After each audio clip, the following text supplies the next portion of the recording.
Hi, I'm Steve Bell, Lean4NGO founder. Welcome to the Quick Start Kanban exercise for frontline individuals and teams. If this is your first experience with the Chalk Talk free video training series, I invite you to watch the brief orientation and introduction modules for an understanding of the overall mission, approach, and fundamentals of this series. You can find them at the link displayed here. I call this Quick Start for a reason. When this hands-on exercise is done, you'll have a working Kanban board and you should begin seeing results right away as you learn how to make this tool work in your specific situation. I designed this exercise especially to help NGO frontline individuals and teams. In my volunteer activities over the past 20 years, I've seen firsthand the many challenges posed by the lack of access to basic resources and the creativity and resourcefulness of local communities working with NGO support to solve their own problems and develop capabilities to sustain and thrive. I hope these free training sessions on Lean and Agile practices can help you to be even more effective. You may be anywhere in the world, in the remotest area, but as long as you can get to YouTube, you can get to this training. If you don't have a reliable internet connection, a downloadable version is available. And if you need the text of this presentation translated into another language, as long as this language is supported by Google Translate, I'll send it to you. Here's how to reach me. For the next 24 minutes or so, I'll share some basic concepts to get you ready. Then we're going to jump right into the hands-on exercise. Many of us find we're too busy all day, jumping from one thing to another, pushing as hard and fast as we can to keep up, completely overwhelmed by our growing to-do list. And when we get to the end of the day, exhausted, we ask, what did I do today? You can have a plan for the day, then you get an email or a quick phone call or a knock at the door, and suddenly your well-planned day is completely disrupted. This doesn't just affect your work performance, but it also makes you frustrated, and over time, it can affect your health. This is a serious problem. Fortunately, there's something you can do about it, and it's surprisingly simple. Kanban is not only quick and easy, but it can be really low-tech. Though there are plenty of free Kanban software tools out there, the best method is often a large sheet of paper, a pen, and colored sticky notes. Now that I've told you why you might want to learn more about Kanban, I'll share a brief story to illustrate how quick and effective it can be.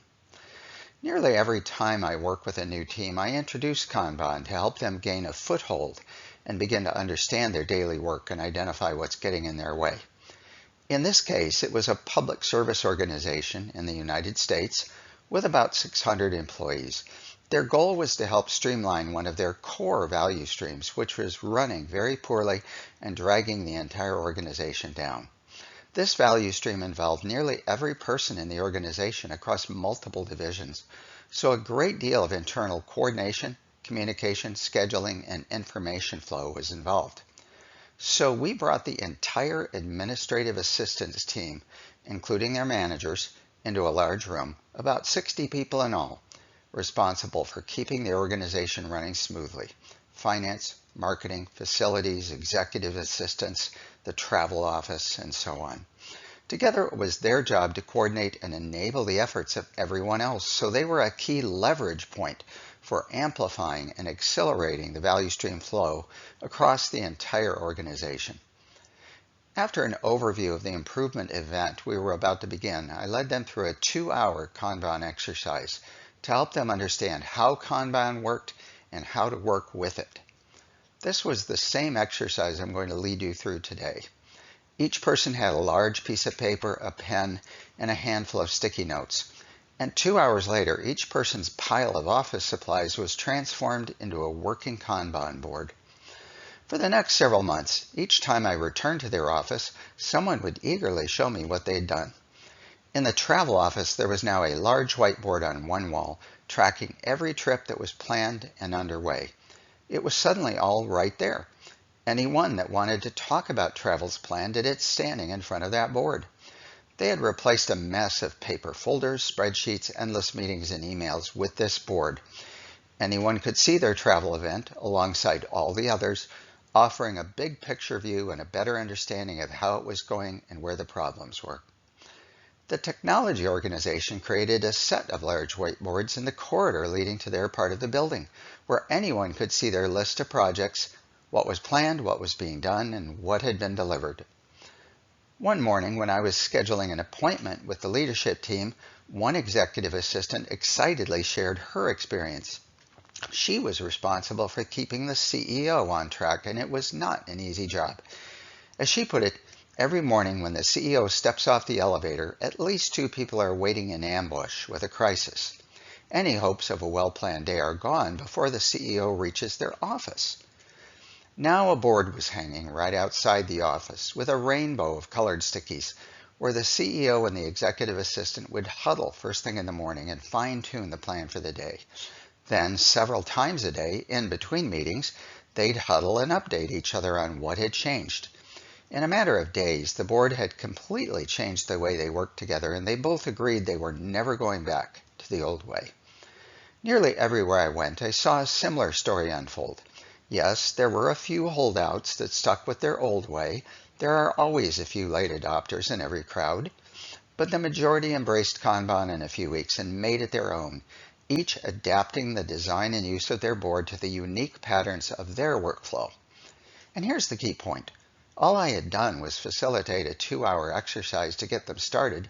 The rest they did on their own, with the administrative team working amongst themselves, sharing lessons learned, and together moving forward. Now let's be clear, individual Kanban boards did not solve the overall value stream flow problem. That needed considerable effort to untangle. But the Kanban boards freed up the admin staff time to help coordinate the effort and help keep everyone and everything running more smoothly while they sorted it out.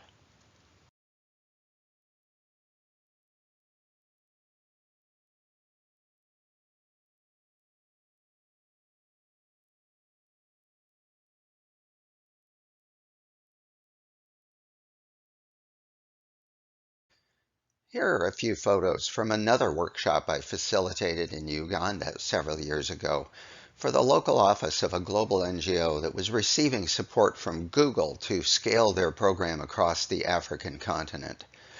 The Kanban portion of the week-long event was 1/2 day, and in that time everyone, about 20 people in the office, had their own personal Kanbans up and working with similar results.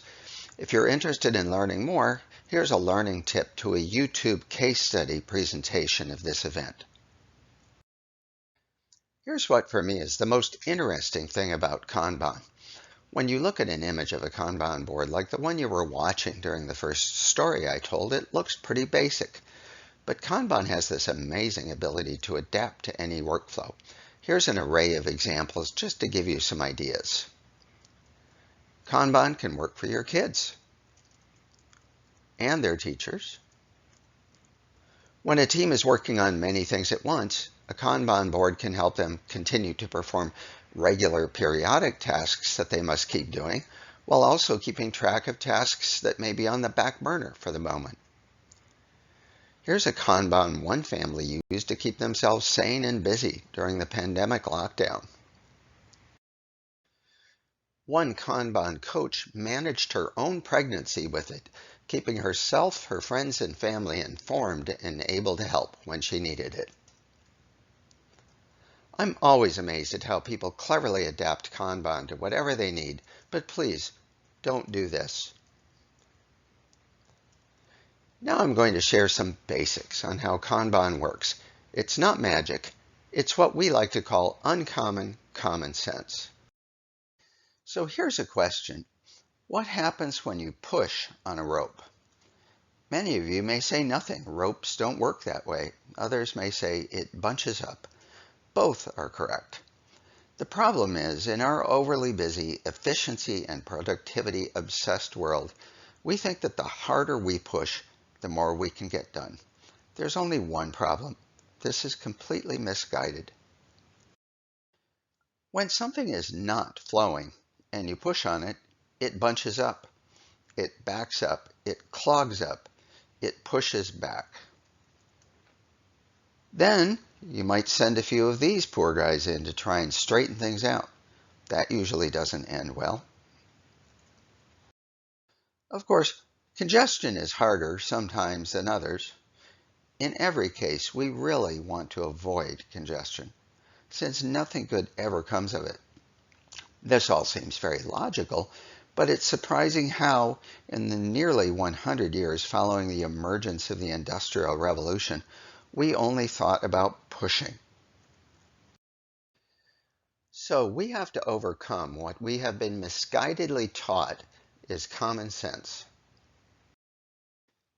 Here's an old blurry photo of Frederick Taylor, for whom the term Taylorism was named, measuring employee productivity with a stopwatch.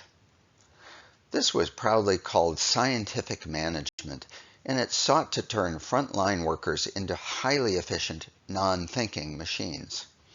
And it led humanity for nearly 100 years to believe in the virtues of mass production and economies of scale. Now, I'm not saying that under specifically engineered conditions, economies of scale don't work. We don't make cornflakes one flake at a time for obvious reasons. But to think that the principles of mass production are a virtue to be applied to all types of work is, as I already said, completely misguided. How did we learn this?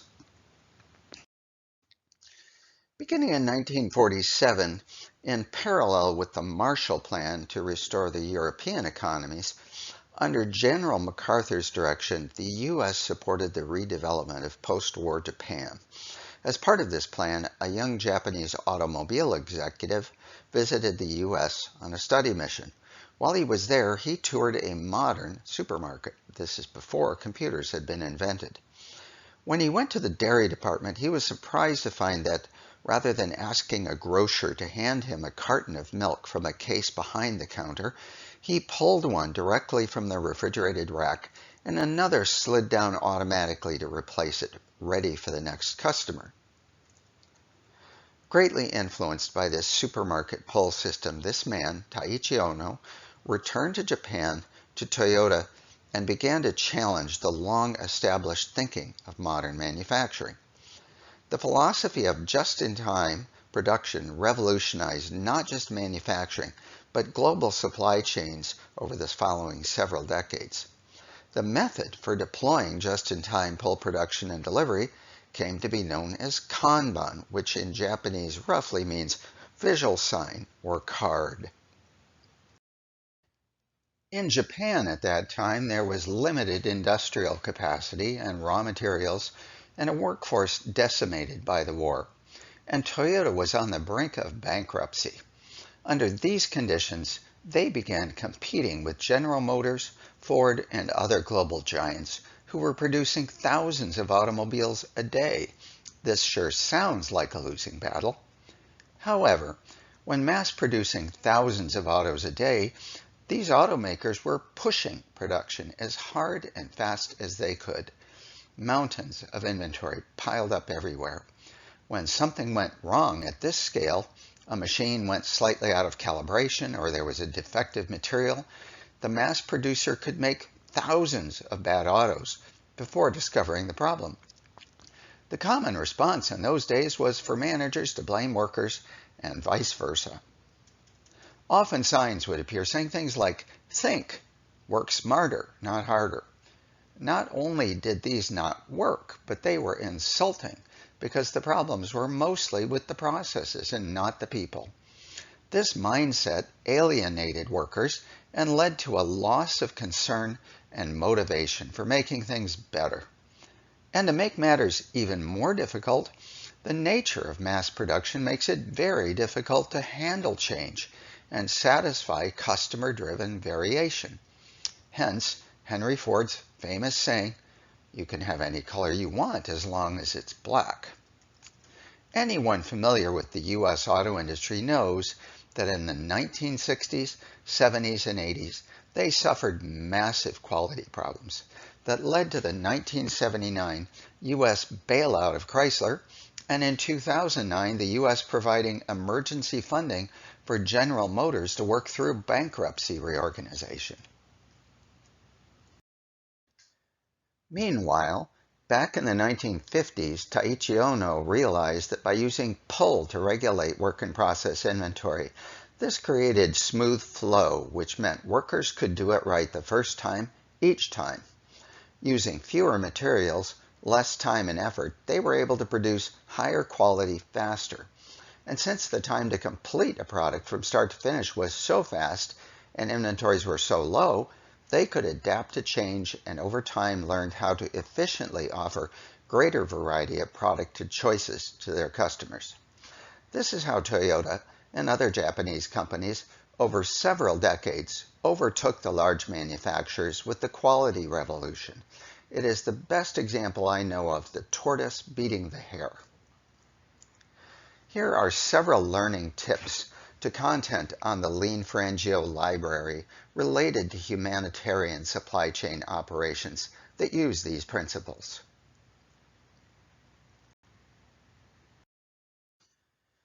"40 years later, in the 1990s, this thinking led others to apply principles of Kanban to software development workflow and project management. This is an industry known for its fast pace, rapid change, uncertainty, risk, extreme overload, high stress, and long hours fueled by pizza. Teams regularly have too many balls in the air at once, unable to sort out rapidly shifting priorities. They spend their time task switching, reporting, status meetings, emails, and more meetings, trying to figure out and explain why things are always running behind schedule. Then they're constantly shuffling tasks around like a deck of cards. You might as well just pour glue over the process. This is the knowledge work equivalent of managing and moving too much inventory around the shop floor. It's an enormous time and energy suck. In software development, or any other office, virtual, or knowledge work environment, we don't see physical cards moving around a factory guiding the movement of physical parts. We see little cards on a board or on a piece of software moving the work along. As Kanban took hold in the software development world, a new phrase quickly became popular: minimum WIP, which means minimum work in process. This not only allows knowledge workers to produce more, better, and faster with less stress, but they're able to pivot quickly when things change, which they do regularly. It's not only the flow mechanics that make it easier to change. When workers are doing things one at a time with a focus on quality, they improve their craft, their skill and mastery. They're thinking people, not machines, which means they can contribute new ideas for improvement and innovation each day. They start thinking and working together as a team with a shared purpose. They can then own and manage their processes and their outcomes. They can become increasingly autonomous at making frontline decisions quickly and creatively, not relying on management to tell them what to do. Managers then become coaches and supporters, helping the team and developing the people. These days, as fast-paced and complex as things have become, every kind of work is knowledge work. That's the true spirit of leadership. Not just the managers, but everyone leading the way forward. Ropes work because you pull on them. People can control their workflow, improving speed and quality, and their workplace conditions. They just need to learn how. The change in thinking at the core of just-in-time flow is proven mathematically by the simple equation known as Little's Law. But it's much simpler just to imagine a bathtub, how it quickly fills to overflowing if the inflow rate is slightly faster than the outflow rate. Now picture in your mind a large factory or any kind of workplace filled with overflowing bathtubs, all connected together, with lots of people running around mopping up the water. While this may be funny to watch, it's definitely not fun to do every day.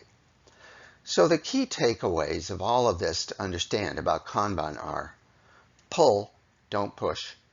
Let it flow naturally according to the rate and priority of demand pull, And 2, don't overload what you're doing. Keep your whip to a minimum. Let's say you get your work flowing better. What do you and your team do with this extra time and energy you now have? Well, first you can focus on doing things right the first time, improving the product or service and the process to deliver it to ensure consistent quality results are built in. You can also focus on doing the right things, meaning each time you pull the next thing you do, you think very carefully about what that should be. And if you're not sure, spend more time observing and talking with your customers, since they're setting the direction and pace of your demand signals, and they're ultimately who defines quality and value. If you don't have an immediate pull signal, then you should have a moment to breathe, think, organize your space, or practice something that you'd like to learn to do a little better, or lend a hand to someone who is overloaded at the moment or needs help solving a problem that's getting in their way. Continuous improvement and innovation only work, and you only nurture high-performance teams when you reinvest the time you get back and give everyone the time, space, trust, safety, and support to continue making it better. Kanban operates on the principle of making the invisible visible. You'll be surprised how your most effective meetings are standing in front of your Kanban board. We don't even call them meetings anymore. We call them stand-ups and huddles. It may help you to know about the 5 core principles of Kanban. They may seem a little complicated on this signboard, so let me explain. 1. Kanban helps everyone see your priorities and know what you're doing at a glance without interrupting you. 2. Kanban limits your work in process, preventing unproductive and stressful overload, multitasking, and task switching. 3. Kanban helps you and others spot problems quickly, often before they happen, so you can take quick and effective action. 4. Kanban helps everyone understand how to communicate with you, how to request work, and how to make informed prioritization and trade-off decisions when there are not enough hours in the day to get everything done. And 5.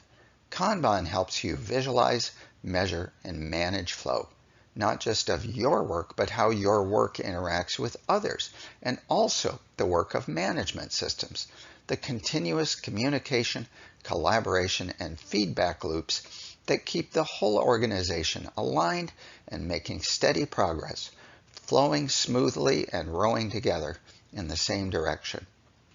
Don't worry about remembering these 5 principles. Once you start doing the exercise, you'll understand what we're talking about.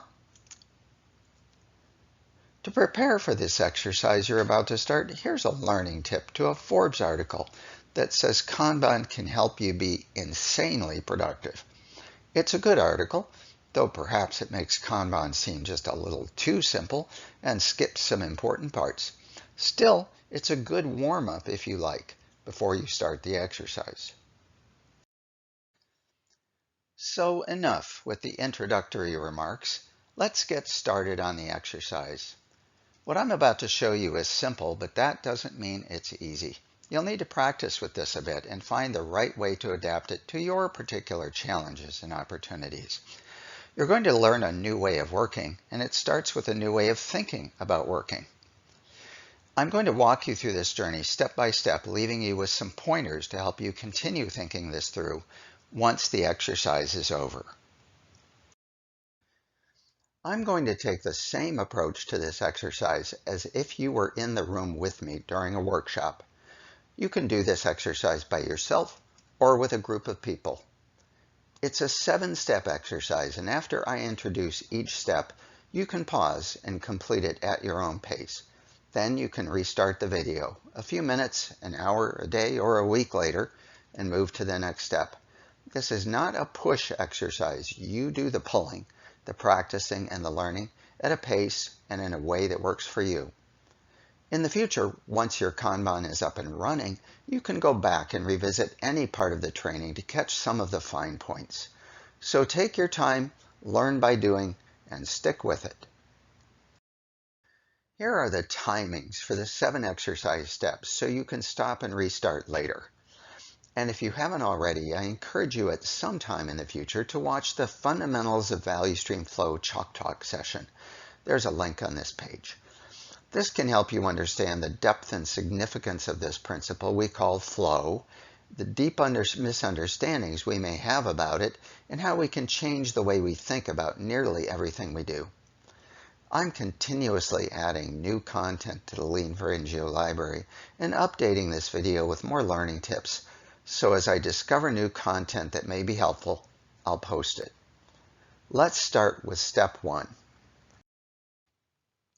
The first step is to prepare your workspace and materials. Each person doing this exercise should have a flat surface like a tabletop and a few materials, a large sheet of paper or cardboard, black and red pens, a small supply of small colored stickies, in particular yellow and pink, blue and green are helpful also, along with some tape and maybe some string. If you have difficulty getting sticky notes, then cut ordinary paper into small squares and attach them to your board with tape, preferably removable tape like masking tape. I've observed that in some countries the sticky notes you can buy don't stick very well, and your Kanban board ends up as a pile of rainbow confetti on the floor. This is not very productive. If this happens to you, find some painter's tape or masking tape to help you hold your stickies in place. This tape resticks well and doesn't peel off paint if you put them on the wall. You don't need these materials to be perfect for this exercise, just good enough. Consider this first pass on creating your board as a prototyping session. After this exercise, you'll have a complete working board. You'll then know what materials you need to set it up for real and where to put it, usually a wall space where you work. So go ahead and pause this video by pressing the pause button on your YouTube console. Take your time. I'll wait patiently as long as it takes while you get ready for step 2. Then press play when you're ready to go again.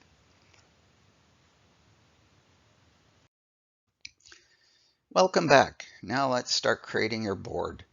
Please don't write on the paper just yet. Put 2 sticky labels at the top of 2 columns and label them to do and doing, like I show here. We're going to be adding more columns later, so please don't write the vertical lines on the page either. If you want to make column dividers, you can use removable tape or tape pieces of string, or just imagine where the vertical lines are. Now using yellow stickies, start writing down things you're doing now and put them in the doing column. Also write down things you should do in the next few days or weeks, including things you do regularly each week or month. Put them in the to-do column. When you're finished with this step, your Kanban board should look something like this. So go ahead and pause the video by pressing the pause button on your YouTube console. Take your time, I'll wait. Press play again when you're ready to start. Now let's reflect for a moment on what you've done so far. I suggest you pause the video again for a moment and record any significant thoughts that come to mind. I've given you a few prompting questions that may help. Go ahead and press play when you're done recording your thoughts and you're ready to start again. I hope you found that useful. People often keep larger notes around the margins of their Kanban board to store helpful information like this. Why do we stop and reflect when we reach key milestones in our work? Well, right now you have what we call beginner's mind, looking at your work with an entirely fresh perspective, and you'll never have that again, so don't waste it. It's important to take reflection time seriously, giving it the thought it deserves. But let's be honest with ourselves, when people are really busy, they tend to treat things like reflections as a check the box and move on as quickly as they can to their next important task. These are exactly the people who may need Kanban the most. Once Kanban starts to work, they may realize that improving, simplifying, and streamlining their work every day is the most important task because it amplifies their effort and it gives you back time and energy to do more, better things. It probably makes you feel better and healthier too. So if you haven't already, just write down 2 or 3 things that struck you as most interesting and anything else you want to remember later and move on. You can trust that your mind will be thinking about this in the background later, and when new ideas suddenly come to you, there's a sheet of paper on your board ready to capture them.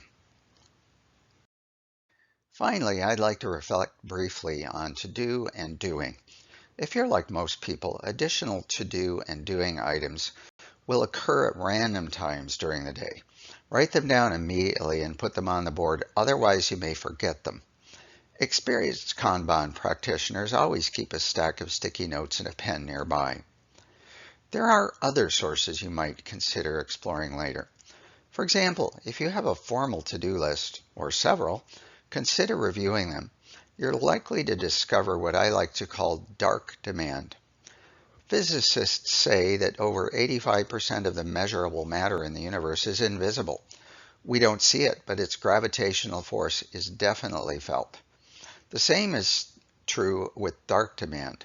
It's just things you do. They don't even seem to be tasks, really. But if they take time and energy, you must capture them so you can honestly assess your work in process and keep it to a minimum. Here's another potential way to spot your dark demand. Take a look at your calendar, past, present, and future. What do you see?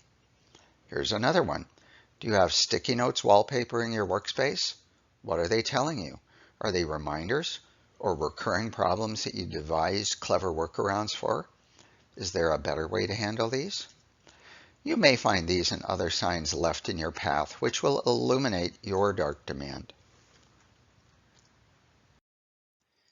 While I've mentioned the importance of limiting WIP many times, how do we know how much is too much? There is no best way in setting Kanban WIP limits, but you have to do something, because it's human nature to try and do one more thing, like that last bite of dessert that you regret later. Since you're just starting your Kanban adoption, the initial limit you may set may not accurately represent your capacity, and that's fine. The more you reflect on how your work is flowing, identifying all your demand, the better you can derive what limit works best for your team. And that limit may change with conditions. Experienced teams usually work better than ones who are just getting to know each other and develop a rhythm. If you've ever experienced a highway ramp signal at rush hour, you'll instantly get the idea of limiting WIP and how to do it.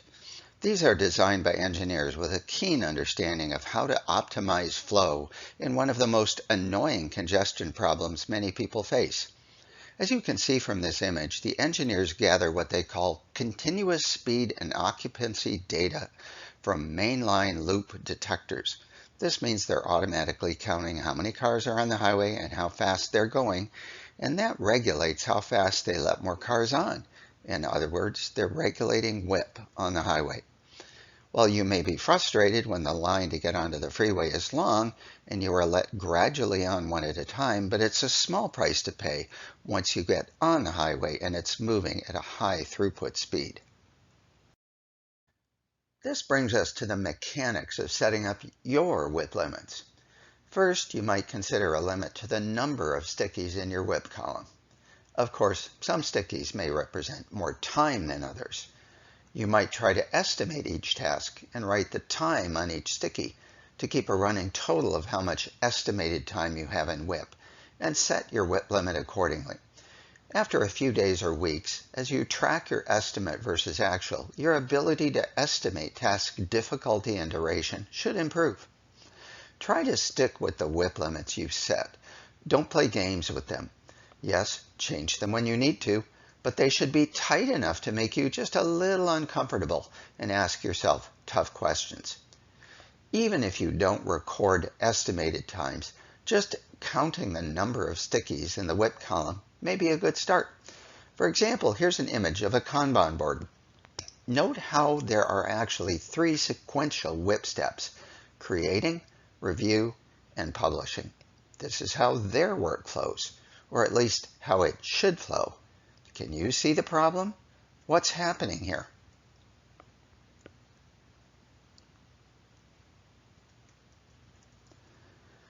So you need to constantly monitor how your work is flowing Set your input pull signals properly.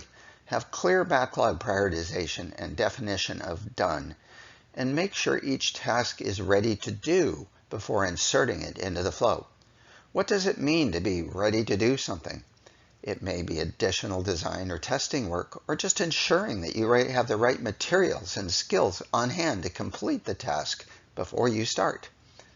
In some cases, this may be just a quick mental check, check, check before putting the task into doing.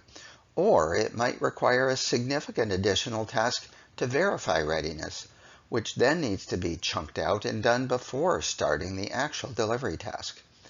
There's a lot of art to this, and in large project team settings with many interdependencies among teams, especially when using the Scrum method, there are some very sophisticated approaches. As I always say, start simply and go from there. In case you'd like to learn more about the fine points of WIP limits, here are 2 learning tips. Now let's start step 3. Take a good look at your to-do and doing items. Do you see patterns of workflow? For example, one-time tasks versus recurring tasks, tasks belonging to projects, administrative or managerial tasks, and so on. You might consider creating categories of tasks that share common workflow tendencies and create horizontal lanes. It's not time to write these lanes on the paper yet. Maybe use some tape or string that's temporary, or just imagine them. If it's helpful, you could mark in the corner of each sticky note to indicate these types. In the future, you might use different color stickies for each type of workflow, but often just keeping them in their proper lanes is sufficient. These are commonly called swim lanes, like a swimming pool. They help you visualize these categories of work separately.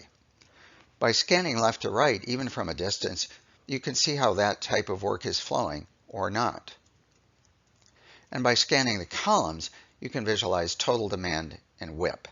Remember, we'll be adding more columns later. So go ahead and pause the video and do some reorganizing. I'll wait for you.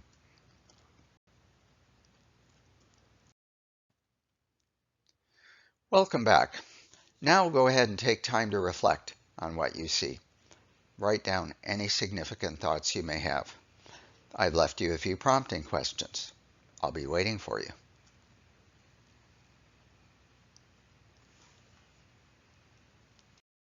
Now the real fun begins. It's time to pull out the pink stickies. Start by making a new column on your page. This is why you're not drawing lines on your board yet. And title this column Problems. It should look something like this. I'll wait for you. Some people don't like calling these problems since it makes them uncomfortable for a variety of reasons. So call them issues, obstacles, or blockers if you prefer. Whatever you call them, you'll get over your discomfort when you learn how effective problem identification, prioritization, and solving can be to get your work flowing better. In my experience, the best way to capture a problem is to write 2 things on the sticky. Name the problem and state why it's important. You might also give some indication of how critical it is. Of course, if you discover a problem that is very critical and that could cause imminent harm, you should immediately signal the team so they can swarm and address the problem together. This is what Stop the Line is all about, something we discussed in the Fundamentals of Value Stream Flow Chalk Talk. When you record this information on the pink sticky, it will provide you enough information for later so you can sort out your problems and focus on the most important ones. Often people call them pink stinkies because they represent pain, things that make work unnecessarily hard for you, that frustrate you, that sometimes keep you awake at night. If you're working as a team, consider doing a quick sticky storm. To do this, gather everyone in front of a blank wall. Make sure everyone has a pad of pink stickies and a pen ready. No talking. Everyone takes a few minutes to privately write down every problem they can think of on individual sticky notes. It helps to have a timekeeper. There's usually someone in the crowd with a smartphone timer app. Then, All at once, everyone puts their stickies up on the wall like a blizzard of paper.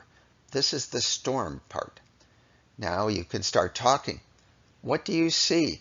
Do you spot any patterns? Does anything surprise you? Ask questions, laugh, cry. Start grouping the stickies. New problems usually appear as the team really gets going. It's interesting to see how often people have the same perspectives and how often they have different ones.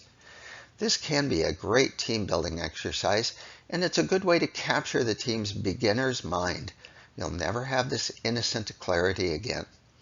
This is also a very safe exercise. It's not complaining. These are not individual people's problems. The team owns these problems, and together they make them visible. They can prioritize them, gathering evidence and data, analyzing and solving them in a rigorous way. And they can carefully share them with others in the organization when an aspect of a problem is beyond the reach of the team.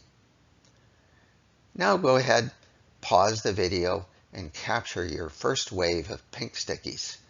I'll be waiting.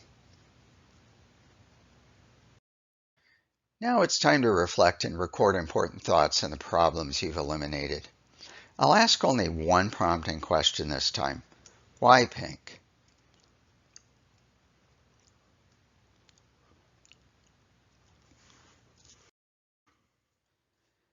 Here's why we choose pink. It's more or less a universal visual management tool. They're bright and you can see them from across the room. When I walk into a visual room, one of the first things I look for are the concentrations of pink. What if I don't see any? That may mean they're not capturing problems, and that is a problem. If the pink stickies are clustered in a particular area of the process or the organization, that leads me to ask two questions. First is, I wonder why, and the next is the team taking effective action to sort these out? And if there are pink stickies but they appear not to have been touched in a while, or if they're all written in the same person's neat handwriting like pictures at an exhibition, it's likely they've grown stale or they're just for show, and that's also a problem. When it's time to start analyzing problems, not during today's exercise, it may be useful to start with the 5 whys game that we discussed in the Fundamentals of Value Stream Flow talk.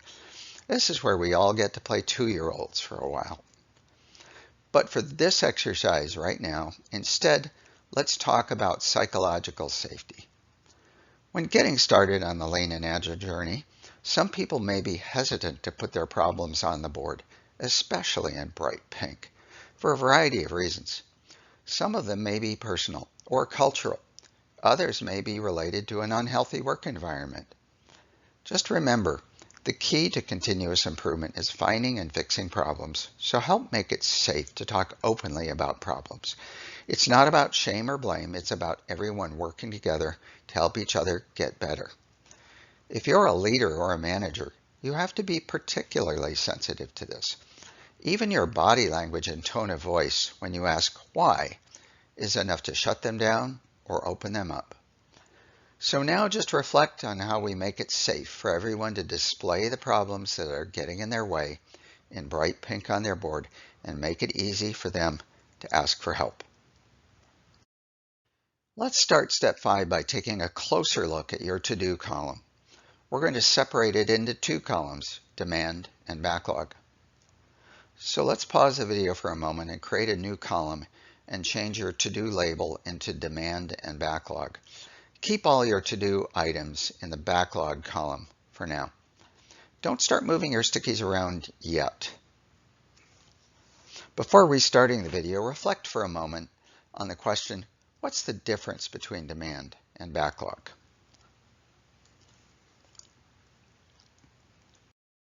The difference is that backlog items are approved and are waiting to be pulled into work in process, while demand items are just requested. People can ask you for anything, and it's your responsibility to respectfully listen and acknowledge their request. But do you have to do anything anybody asks you to do? I hope not. So ask yourself, what are the conditions for something to be approved? I can't answer that for you. Perhaps you can't either. Are the guidelines for requesting and approving work clearly understood? Are there clear priorities? If you're like most, the answer is not always, or it depends. Consider this: to the extent that you can't identify what is approved and what is the highest priority, then you're going to have trouble. So now in this exercise, do the best you can to sort out what's approved and what may not be. For now, when deciding where to put each to-do item, either demand or backlog, you're not making decisions, but you're using your best judgment on what the approval rules should be or might be. This is something you'll want to return to later, and it may be a useful conversation to have with your manager. You may also want to look at the items in your doing column to see if there's anything there you shouldn't be doing. You might consider using a red pen to put a dot in the corner to flag them as a potential problem to be explored later. And while you're sorting these out, if something occurs to you that might be a problem, your pink stickies are close by. So go ahead and pause, reorganize your stickies as best you can, and I'll wait for you. Welcome back. I'll bet that was interesting. I'm not going to ask any prompting questions for your reflection at this time. You probably already have enough to think about. But if you need a moment to capture your thoughts, then pause the video now. Otherwise, I'm moving right on to my own reflections. If you're working with a team, you might choose to schedule some time to talk through this one further. This is what we often call a target-rich environment. Next, if you already watched it, think back to the chalk talk on the fundamentals of value stream flow, where I introduced the difference between a rule and a heuristic. It's often impossible to set strict rules on what is and is not approved, because the right answer is often influenced by the situation. That's when you might say, it depends. The best you can do is have heuristics, sensible guidelines to help you make a good decision in the moment. For example, you shouldn't mess with the contents of your WIP column very often, or you can make it jittery, as the schedulers say, which can lead to disruptive task switching and multitasking. But an active task in WIP can be moved to the side temporarily, or even be put back into the backlog if an all-hands-on-deck crisis suddenly appears. Things are always changing, and you need constant communication, collaboration, and good judgment to make the right decisions at a time like this. Having your demand, WIP, and problems visually displayed on your wall can certainly help. When working with heuristics rather than rules, you often encounter an exception for a specific reason. Here's a common one with what I just told you about making frequent changes in your WIP column. There are many frontline workers whose jobs are to handle sudden interruptions and changes, and in a highly professional manner, while at the same time keeping their regular commitments to running the operation. Recall the executive assistant story I shared at the beginning of this session. Or consider a customer service agent who suddenly finds themselves in the middle of a serious issue with a customer and must put everything else aside to solve it. Kanban can help keep the balance of sudden one-time tasks with regular commitments using a fast lane. This is a special WIP lane designed for constant disruption. Depending on the average amount of time spent on this sort of task, you should allocate a certain amount in your daily WIP to these unknown activities. Another word for this is slack. During the day, to the extent you can, continue working on the regular commitments, prepared at any time to pivot and focus on quick response tasks. It's usually a good idea to keep a backlog of quick tasks that can be pulled into WIP if you don't experience the normal amount of interruptions that day. There are some people who are especially good at this sort of thing and may even thrive on it, but they still need help from time to time. Like the story of the executive assistant, keeping your workflow displayed on a board helps everyone understand your priorities, see when you're overloaded, and help when they can. It may be a good idea to set a limit for the number of urgent tasks in the fast lane. When approaching that limit, the person can call in more support. After all, even professional jugglers can only keep so many balls in the air at once. Another use of fast lanes and planned slack are managers. I've seen many examples of manager schedules like this before and after image once new Kanban and other visual management systems are put into place. The before schedule is filled to overflowing with large blocks of time for regular meetings, reports, and so on. In the after view, you see fewer meetings and other commitments and more blocks of time open or at least available for responding where managers are needed to help teams swarm and solve problems and provide guidance and coaching as needed. When you see this kind of change in people's schedules, you know it's working. And that's when you often hear, "I'll never go back to the old way." Finally, I want to reflect on a big question. What is a priority, anyways? This question can yield a surprising answer. Dr. Stephen Covey's Urgent Important Matrix sheds light on how to think about prioritizing work once work is flowing and a continuous improvement mindset is part of the culture.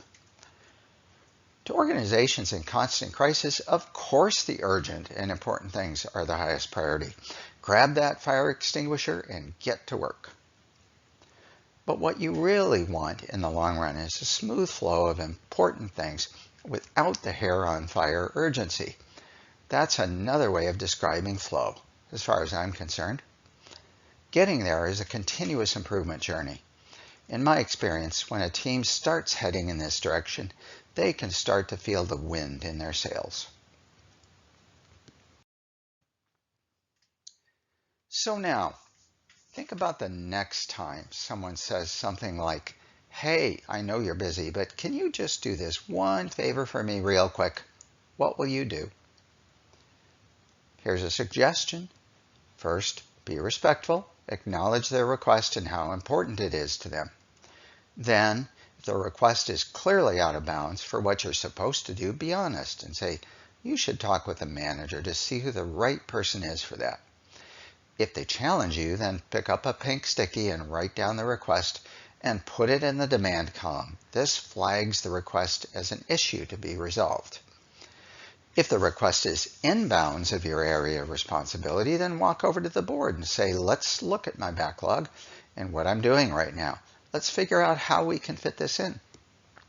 What you're really saying is, "See how busy I am and how many commitments I've already made to others. So how does your request fit into this picture?" You're not arguing, you're having a dialogue enabled by a clear policy and process for fair and balanced work acceptance. Then you can have a fact-based discussion of priorities and trade-offs. If they're asking to be prioritized over someone else's request, then perhaps they should speak with that person. And if the request is important but not hair on fire, it shouldn't go immediately into your doing column. You should almost never do that except in a real crisis, since it interrupts your smooth flow of work. It should be prioritized at the top of your backlog to be pulled into your doing column when you're ready to start the next task. Remember, keeping a clean doing column without too many balls in the air at once is a key to smooth flow, less stress, more job satisfaction, and happier customers. We're talking about Principle 4, make policies explicit. How do you accept work? How do you prioritize it? So here's a place to start. Consider putting a stack of a special size and color of sticky notes next to your demand column. When someone asks you for something, fill out a request sticky and decide what to do next. You can invite anyone anytime to step up to your board and fill one out. You could have a little area for them marked New Requests.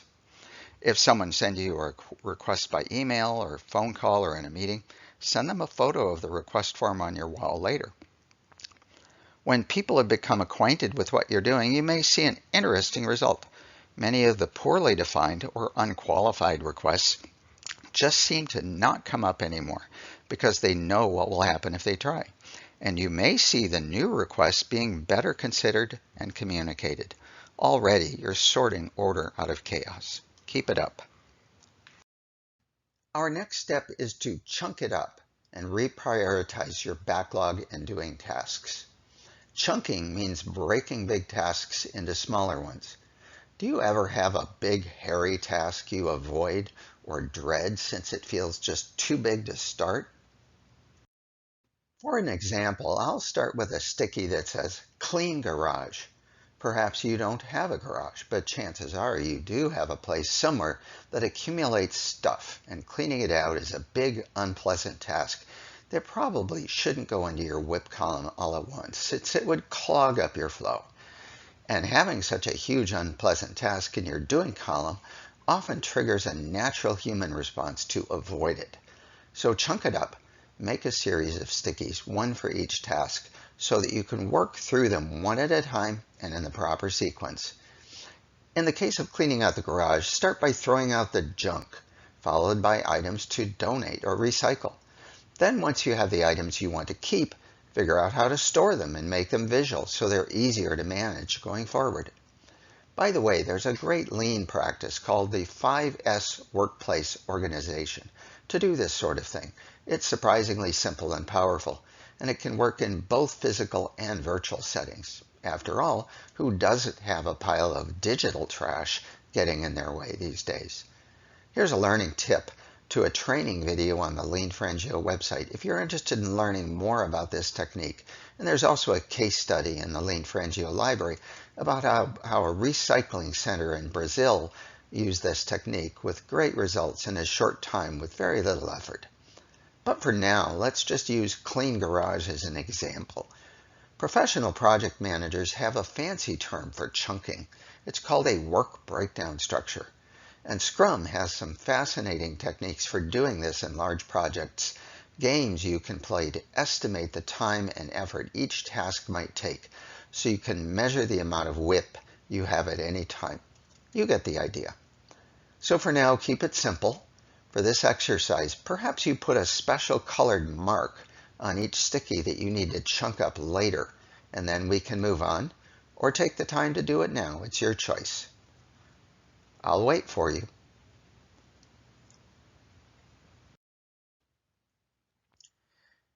Next, let's reprioritize what we need to do.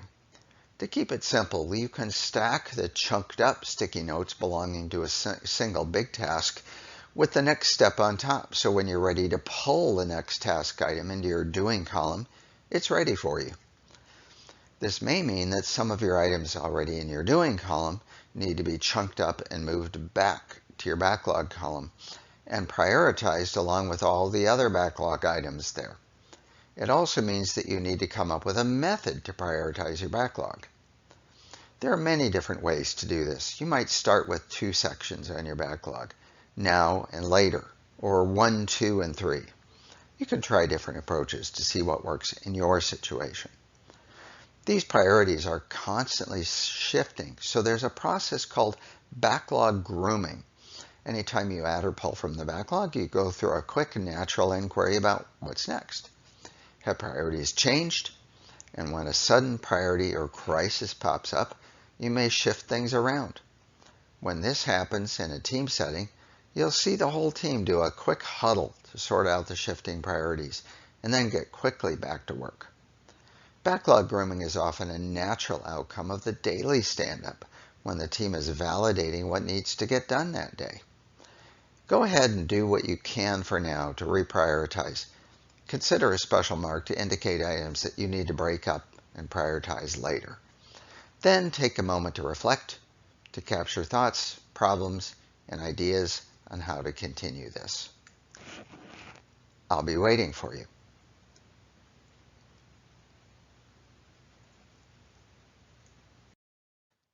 Now I'd like to reflect a little bit on backlog grooming.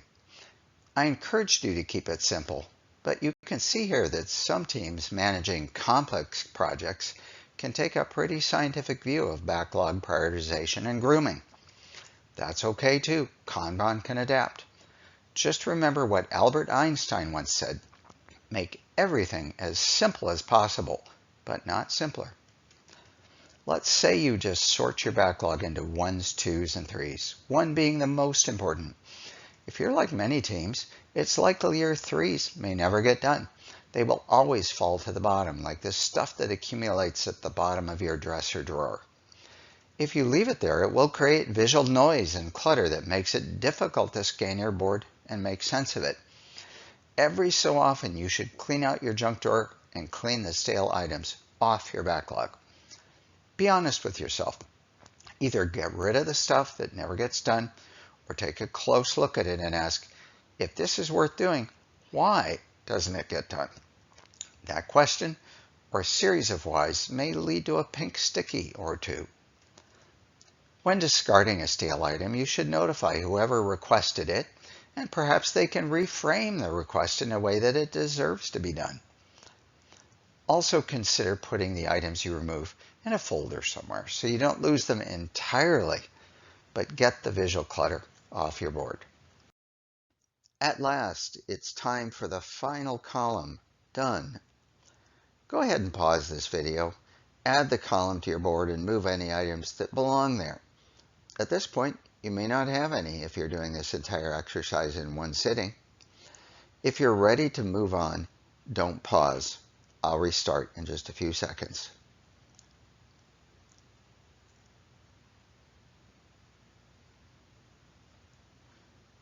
Moving things to done feels good.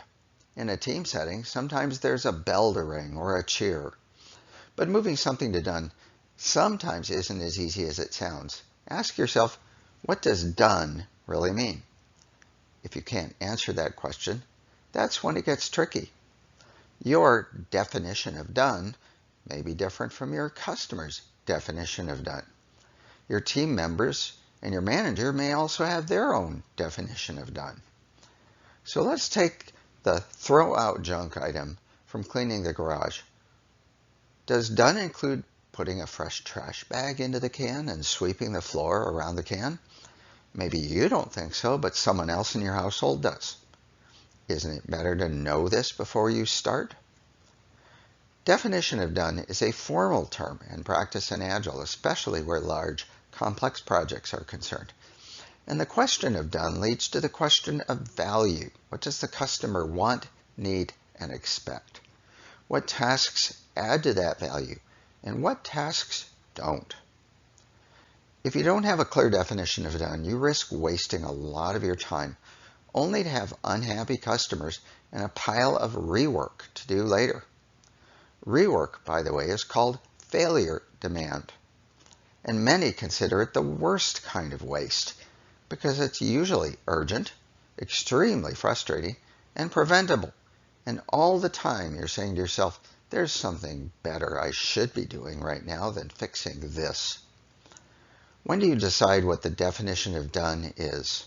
When the task is accepted into the backlog, and you review it again before you start doing it in case conditions or customer expectations have changed. This is another example of when a clear policy is required. You may recall this is the fourth principle of Kanban. To help you establish a clear definition of done with your customer, here's a potentially useful technique called a user story. This comes from the world of software development, which is why they're called users, but you can call them customers or whatever term makes sense in the situation. It goes like this. As your customer, I want to do this to achieve that. Probing into this request gets you down into the weeds of not just what they want you to do, but what they want to get out of it. It can help you break through any misunderstandings or preconceived notions that might exist. A good question to ask is, what would success look like and how would you measure it? This gives you something tangible, evidence-based and data-driven that you can validate later once you've given it to them. Asking you to do something and asking you to help them solve their problem and achieve a desired goal are very different approaches, after all. The first is just an order taker. The other is a collaborative problem-solving partner. This takes us full circle back to the whole point of Lean and Agile thinking in the first place, and Kanban is one of the best ways to make this visual. As I've said already in both the orientation and introduction videos, Lean and Agile practices can help NGOs do things worth doing better, faster, and with less effort while improving collaboration, learning, and most importantly, customer outcomes that are meaningful to them. How do you make sure that's happening? Well, first, you need to spend time with them. Observe their experience. Ask them what they want and why. Understand what they value. What does good look like to them? Perhaps you can ask them to participate in your reflections or retrospectives. Perhaps you can help them develop ideas to measure the value of their outcomes. Remember, a fast feedback loop with your customers is one of the key enablers for continuous improvement and innovation. Does this sound like a lot of work and very time-consuming? Yes to both. But this is what a customer-centric organization really means. And once Kanban starts freeing up your time to focus on doing more and better things, this is one of the first things you should start doing more of. At some point, it's a good idea to have a reflection on each done task. So you can ask, how did we do? What did we learn? What problems did we have? And what can we do better? It's also good to ask, how long did the task take versus what we thought it would take? Why was there a difference, and what can we learn about better estimating in the future so we can make good decisions on how much to put in our WIP column? Perhaps that reflection happens during the next day's stand-up session. When someone declares an item to be done, it may trigger a quick reflection. Someone captures new stickies for the board. In Scrum, there's a formal process at the end of each sprint cycle, usually 2 weeks, called a retrospective, where the team rigorously goes through this process of continuous improvement. Remember, Scrum is designed to handle complex projects, so it demands this sort of rigor. Here's a book I recommend often to help teams make effective use of this important reflection time. Even if you're not planning to conduct formal retrospectives, this has many great ideas for how to get the most out of your team's Kanban learning journey. The co-author, Diana Larson, is a Lean4NGO partner. I'm planning a future podcast with her on leadership mindset and behaviors that contribute to high-performance teams and organizations. Congratulations! We're now done with the exercise, and I'd like to leave you with 4 tips on using your Kanban going forward so you can start practicing right away. Tip number 1. Find a way to keep your WIP to a minimum that's appropriate to your workflow and that ensures the work is not only flowing, but that you're delivering the most value. If it's just your board, perhaps you can scan the number of stickies in your doing column or the total of estimated hours to see how your WIP is flowing. In a more complicated setting, there are many sophisticated ways to estimate and measure WIP, setting WIP limits, and calculating your velocity, which is the pace of your work. Some people talk about units of work in terms of hours, while others use points that can be more flexible in estimating, especially when several people are working on the same task at various times. Velocity is calculated as the number of points per hour, day, or other time increment. But there's a problem if you rely just on velocity or measure and reward people on it, because you can speed up if you put a bunch of easy but low-value tasks in your doing column. That's just gaming your WIP. Remember the lesson from the Fundamentals of Value Stream Flow Chalk Talk. Focus on quality before speed. Focus on doing the right things that add the most value to your customer, and the rest should take care of itself. Tip number 2, daily stand-ups. At the start of each day, you should have a stand-up. Is it just you doing this practice, at least for now? Then grab a cup of tea or coffee and stand in front of your board with a handful of sticky notes. When you're alone, you are your own facilitator, so you might want to keep some prompting questions on a sticky up on the board. What do you see? Is your work flowing? What's getting in your way? Is there something taking longer than it should? Are you doing things that are not in your WIP column? Have you chunked things up enough? Have your priorities shifted? This is not a check-the-box activity. Really probe into these questions. Look around, think. Look past what you think is happening for data and evidence. Perhaps invite another person, or in particular, one of your customers, to join you occasionally to help you think differently. Start moving some stickies around and making notes. but don't take too long and get back to work as quickly as you can. Overthinking and overworking your Kanban is just another form of overprocessing waste. It's non-value activity. If there's something you need to come back to later, leave yourself a pink sticky in the doing column as a reminder. If you're a team, then try the basic stand-up routine. First of all, keep your stand-up as short as possible. This is not a meeting. This is a quick synchronization session before the day starts. Most teams try to complete their stand-up in 15 minutes. Team members can be physically present or they can Zoom in, but it's important to see them, not just hear them, so basic audio-visual setup is important. Each person in turn shares the same information. This is what I've done, this is what I'm doing, and these are the problems getting in my way. People should be capturing new things on notes, on stickies. This is vital information the team can use right away. The stand-up must start and end on time. Teams often have a party jar where you drop a small amount of money if you're late, or if you violate a basic practice or courtesy during the session. The team lead or facilitator usually calls it when someone needs to make a contribution to the jar. Unless the team lead is the violator, then the rest of the team usually knows what to do. Above all else, the stand-up facilitator must keep the stand-up on track, make sure everyone is heard, and that all new items are captured on the board to be dealt with later. Instead of a facilitator, some teams use a talking stick or a baton that one person hands to the next. In the absence of a facilitator, every team member needs to keep an eye on the stand-up flow and make sure it doesn't get bogged down in details. The facilitator can be a rotating role, by the way, so everyone has a chance to facilitate. Visiting observers may ask questions, but the team lead should make sure it doesn't get sidetracked into problem solving. That goes offline. Or the visitor may just write a question on a note and put it in a special questions location on the board for the team to handle later. At the end of the session, the team lead might make important announcements, recognize great effort, and move on. Anything requiring discussion or problem solving is taken offline. The moment the stand-up is done, you'll see small groups spontaneously huddle and then get back to work.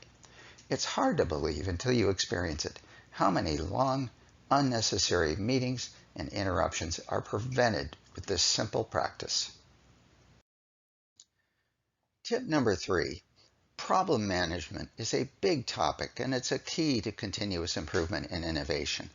I'm going to touch on it briefly for now and leave you with some thoughts to reflect on and work with as you refine your Kanban practice. My next task on my training video backlog is to develop and produce a QuickStart training session on problem solving for frontline teams.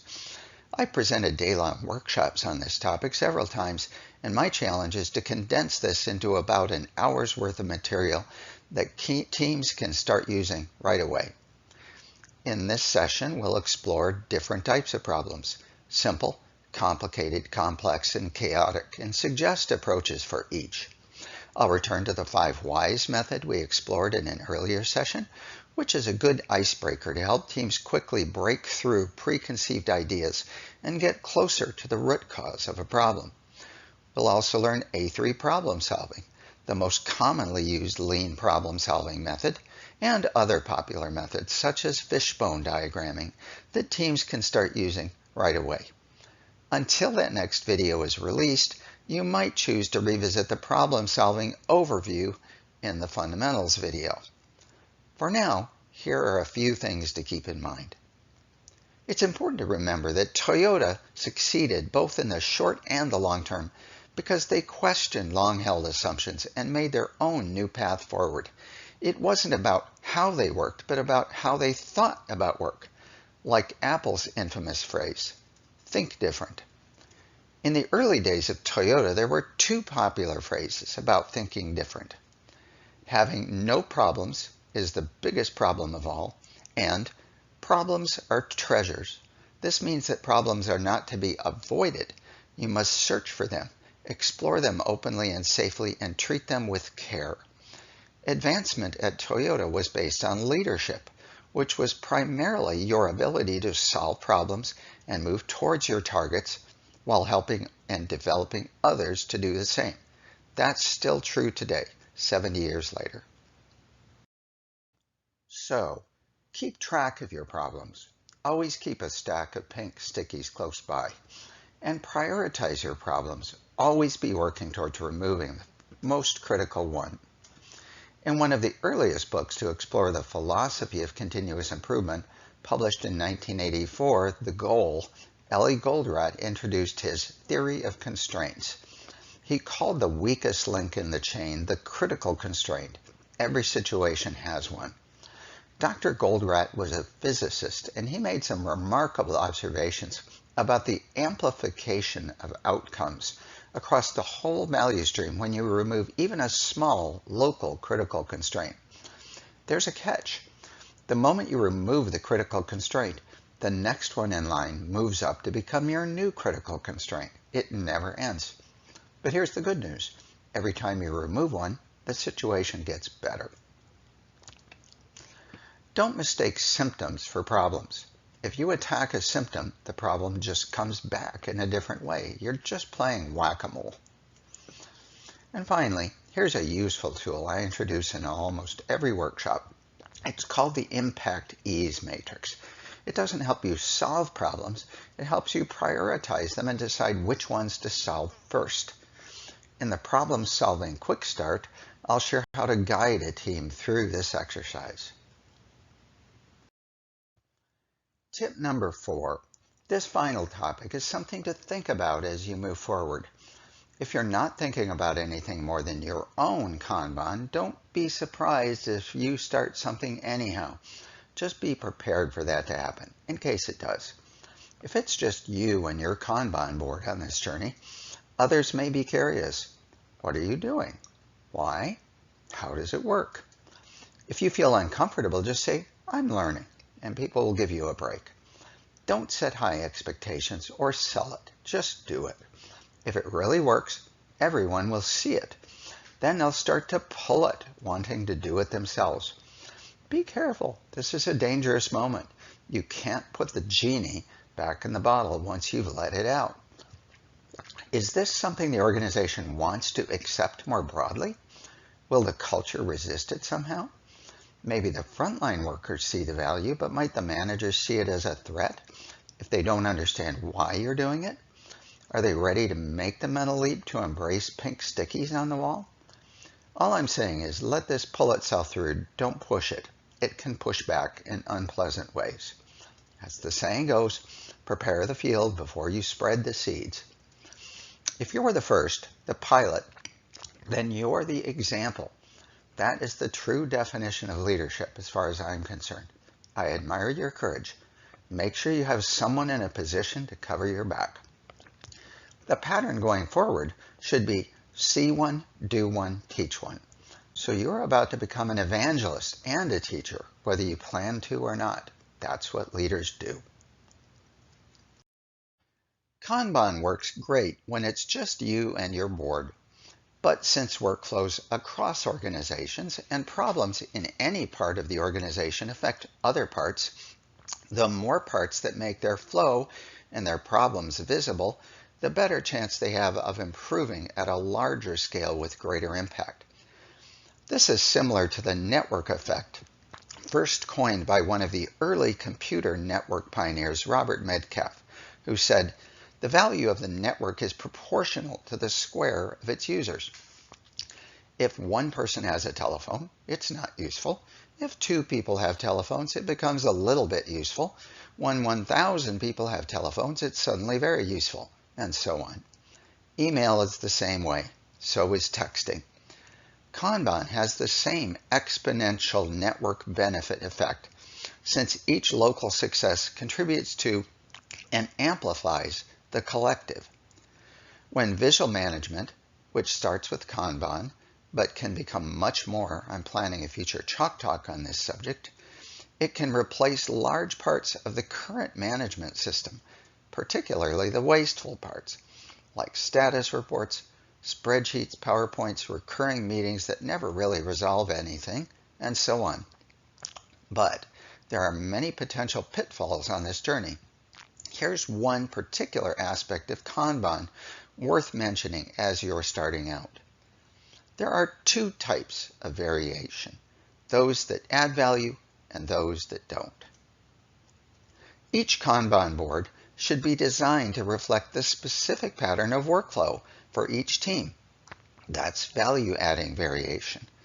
But as Kanban spreads, I encourage each organization to standardize on some basic visual themes, such as the colors of stickies and their meaning, the basic design of the board, and particularly the design of the problem management portion of the board, placement of supporting materials nearby, and the regular rituals and routines like stand-ups and retrospectives. What you want are individual boards that support each distinct workflow, and we want to reward the clever, creative ideas that teams come up with. The team can have a little fun with the graphics and design, but as people move from one team's board to another, which becomes the primary way of keeping track of how things are going, we want the boards to be visually consistent enough that everyone's brains can smoothly move from one to the next without having to deal with too much cognitive or visual noise. How much is too much? As the old saying goes, you'll know it when you see it. But remember, some people have lower tolerance for visual noise than others. You want to encourage your teams to be creative, to a point, but the usability of Kanban organization-wide is a key strategic goal that everybody needs to be on board with. When Kanban does start working organization-wide, it helps to synchronize and align strategy with frontline execution in a highly visual and collaborative way. That's one more good reason to get started on your frontline Kanban, since it's the solid foundation from which the big picture can be built on.